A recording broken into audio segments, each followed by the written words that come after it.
Per a moltes persones, dutxar-se és un dels petits plaers de la vida, però per a les persones amb mobilitat reduïda o alguna discapacitat cognitiva, aquesta tasca pot ser un moment angoixant i difícil. L'Eric, a partir d'una experiència personal propera, va decidir canviar aquesta realitat. Va sorgir aproximadament 2017-2018 d'una inquietud personal. En aquest cas, un ictus i un diagnòstic de Parkinson a la meva àvia. Això també sumava, tinc una amistat, un dels meus millors amics té paràlisi cerebral tetraplègica espàstica, i vaig viure molt de prop com aquest moment passava a ser de molta incomoditat per ells i de molta intranquil·litat. I amb aquesta premissa va néixer el projecte de Showy, una dutxa ecointel·ligent que intenta promoure l'autonomia de la persona, facilitant els processos de mullat, ensabonat, esclarit i assecat, adaptant-se a les seves necessitats i facilitant l'assistència.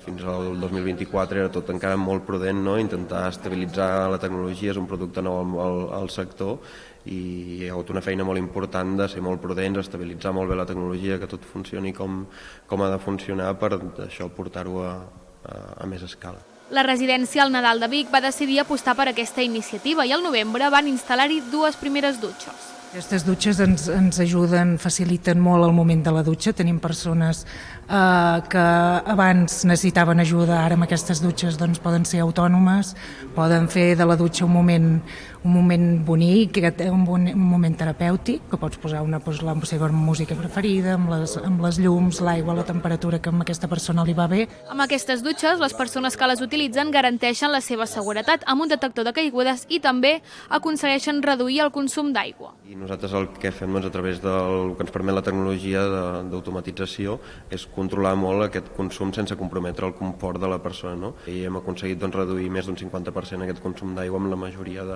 d'higienes que fem.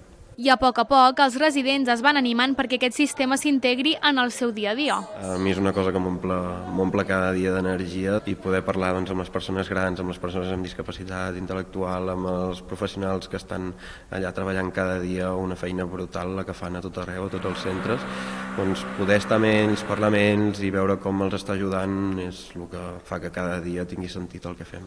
Per ara, el seu objectiu és continuar generant impacte social, com també ambiental, i seguir treballant amb les llars i centres assistencials, però no dubten poder arribar a una atenció domiciliària.